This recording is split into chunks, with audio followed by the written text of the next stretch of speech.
السلام عليكم. عليكم السلام ورحمة الله. نعم. كيف حالك يا شيخنا؟ الحمد لله. قصة إسلام سيدنا عمر بسبب سماعه لسورة طه، لا تصح، لا تصح. شكرا يا الله مولانا. يبارك فيكم.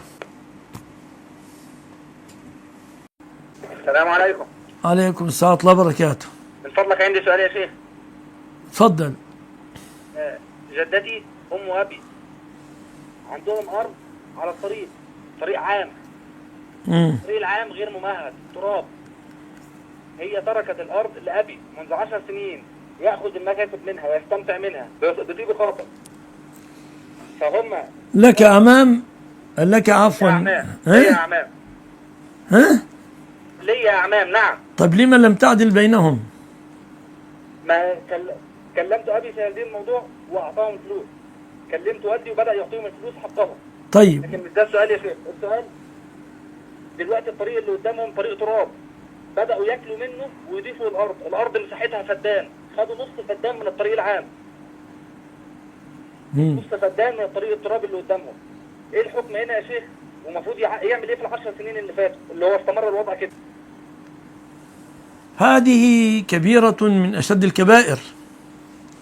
والرسول صلى الله عليه وسلم يقول: من ظلم شبرا من الأرض طوقه يوم القيامة من 7 أراضين.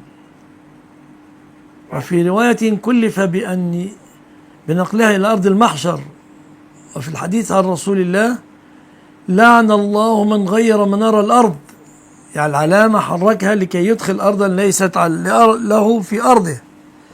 فهم مرتكبون كبيرة من أشد الكبائر، وعليهم أن يردوا الحق إلى الطريق، أنهم يظلمون المسلمين عموما. لكن كل من على الطريق يا شيخ فعل مثلهم. كلهم حرامية. تكون حرامي؟ لا يا شيخ. طب يعمل ايه في ال10 سنين اللي فاتوا؟ يتصدق بالمال الذي أخذه من وراء ذلك. ولكنها أرض حكومة، مش هيعرف يرجع فلوس للحكومة، يعني الطريق عام. يضعها في المصلحة العامة للمسلمين. يتبرع بها للحكومة؟ للمصلحة العامة للمسلمين. يا شيخ. الله يسلمك.